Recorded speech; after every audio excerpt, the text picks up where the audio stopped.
Dans le même temps, en ce qui concerne le Burkina, le Mali ou comme le Niger, parce que c'est les réalités communes, et pour certains, il faut négocier, pour certains, il faut dialoguer. Le Burkina Faso a fait le choix du dialogue avec les leaders véritables. Est-ce qu'il faut négocier ou il faut aller à la guerre?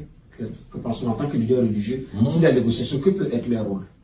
Moi, je le prônais, je le dis, je l'assume, au début de cette situation, j'ai demandé aux autorités à l'époque de dialoguer. Dialoguer, négocier, fonder. Oui. Voilà. Dialoguer, c'est de parler avec l'autre pour le situer et savoir qu'est-ce qu'il veut, où est-ce qu'il va en arriver. Mais si vous refusez de l'entendre, de l'écouter, il est difficile de le savoir. Voilà l'erreur qui a été commise. Parce que les gens confondent des choses. Négocier, ça c'est après dialogue. Quand vous avez dialogué avec quelqu'un, vous l'avez situé, vous saviez maintenant qu'est-ce qu'il veut. Maintenant, on parle de négociation. Mais dialoguer, ça veut dire situer votre interlocuteur, savoir qu'est-ce qu'il veut.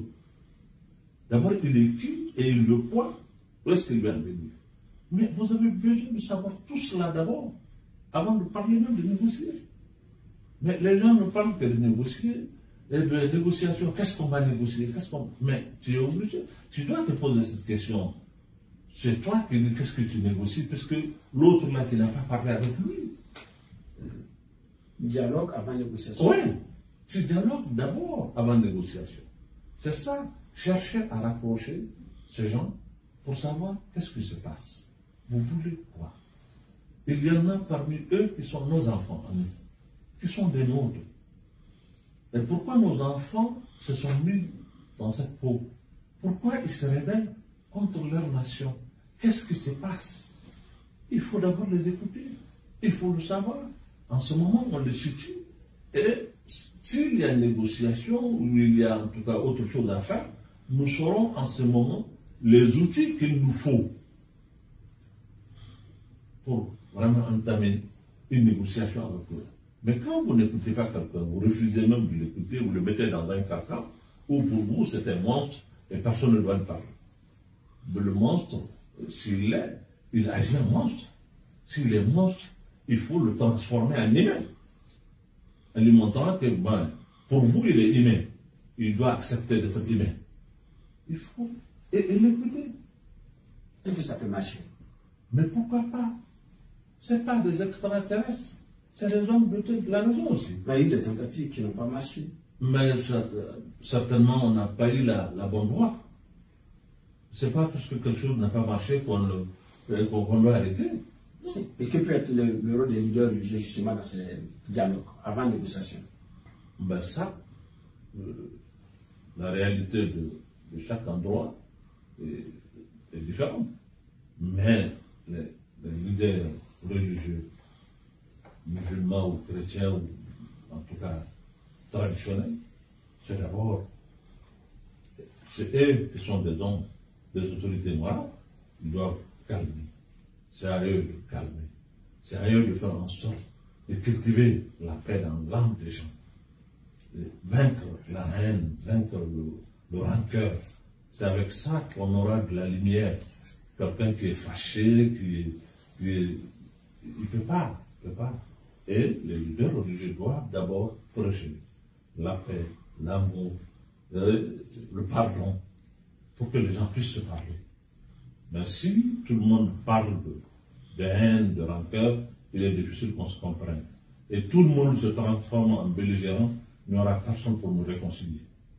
Il faut nécessairement que les gens prennent une certaine distance vis-à-vis de tout le monde pour pouvoir les réconcilier. Nous sommes dans un dilemme aujourd'hui. Si vous acceptez de parler avec l'autre, on dit non, vous êtes son complice. Si vous n'acceptez pas, l'autre l'a dit que vous êtes ceci. Alors, c'est difficile pour les leaders. Maintenant, il faut certainement les accorder cette attitude de neutralité qui leur permet de réconcilier les deux. Nous avons un État qui est nous-mêmes. Nous avons des enfants qui sont égarés. Comment les faire venir? C'est à nous d'imaginer le comment. il ne faut pas penser que c'est les autres qui vont l'imaginer à notre place. On n'est pas aussi des gens qui ne sont pas dotés de la raison, de l'intelligence, pour pouvoir créer des conditions à pouvoir parler avec des gens ou qu'on se parle entre nous. Nous devons pouvoir le faire. Mais si on laisse vraiment le Satan nous dominer, et chacun dit que non, cette affaire-là, il faut en finir, parce que ces gens-là, ils sont tous les mêmes, ça devient des problèmes communautaires, ça devient des problèmes qui sont déjà, les choses ça se rajoutent, c'est difficilement qu'on aura la solution. Vous êtes favorable à ce dialogue. Est-ce que vous avez été parfois associé à des cas de dialogue? Écoutez, j'ai eu le privilège d'être à un moment donné choisi par mon pays pour faire le bon office, que j'ai commencé d'ailleurs, mais pour des raisons que je n'évoquerai pas ici, qui sont souvent des raisons politiques et autres là, c'est arrêté. Et je le regrette, parce que je pensais vraiment que si on y avançait, peut-être qu'aujourd'hui même le Burkina ne souffrirait pas de cette situation. Mais bon, ça n'a pas été compris. Ça s'est arrêté en route, mais je pense réellement que, quels qu'ils soient, ils sont des hommes, ce n'est pas des extraterrestres. Et s'ils sont des hommes, pourquoi avoir peur de parler avec eux? Pourquoi? Il faut parler avec eux, il faut leur poser la question. Moi, j'ai été, à un moment donné, à eux pour leur dire, mais écoutez, vous voulez quoi? Pourquoi vous venez occuper une partie de notre pays?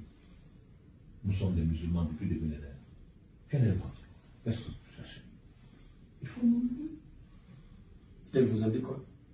Ben, ils ont dit ce qu'ils ont à dire, et j'ai donné la réponse que ça mérite. Qu'est-ce qu'ils vous ont dit? Qu'est-ce que vous avez dit? Mais ils m'ont dit qu'ils viennent pour l'application de la charia. Et j'ai d'accord l'application de la charia. Mais la charia ne se limite pas à ce que vous êtes en train de dire. Non. Vous parlez de charia. Et amputer la main de quelqu'un, ou bien lapider quelqu'un, vous pensez que ça se limite à ça? Non. Qu'est-ce que vous dites des gens, le développement des gens, leur éducation, leur santé, leur économie, leurs relations avec le reste du monde? Qu'est-ce que vous avez pour ça? Vous ne pouvez pas venir vous parler de charia comme ça, vous pensez que charia, ça se limite à ça? Non. Et quand vous leur avez dit ça, quelle a été leur réaction? Ben, une réaction des gens qui sont à la sourdine, qui n'ont pas compris pourquoi je leur ai parlé de cette façon. Parce que je leur ai dit, l'islam, je connais. Le prophète de l'islam, on lui a posé la question, qu'est-ce que c'est l'islam? Il a répondu, l'islam, c'est attester qu'il n'y a pas de divinité qu'Allah. Deuxième, faire la prière. Troisième, faire l'aumône. Quatrième, faire le jeûne. Cinquième, faire le pèlerinage. Voilà comment c'est la définition qu'il a donnée à l'islam. Vous ne pouvez pas connaître l'islam plus que celui qu'il avait. Tout ce dont vous parlez là, il n'en a pas parlé. Alors vous voulez quoi?